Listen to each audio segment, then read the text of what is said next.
Сөйтіп сайлауды да бітірдік, шетімізден кандидат боп которды. Кешіксе де тойларға, ерте барып сайлауға. Ел өзгере бастапты ғой шүкірік. Учаскеге бармағандар әй қанша, үйде жатты ұйқыға әбден тойғанша.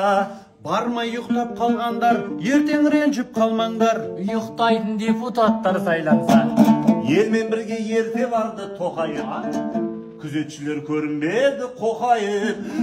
Оқыраналар қайда екен, келмегені жай ма екен. Депутат боп кеткен шығар қатайып.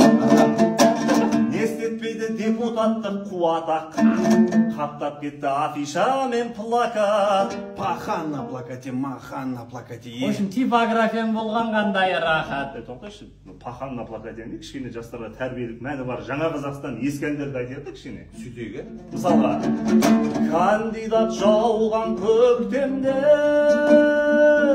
вәдені үйіп төккенде, Дауыстың бәрін жинап ап, парламент жаққа жеткенде. есіңе елді алғайсың, есіңе жұртты алғайсың.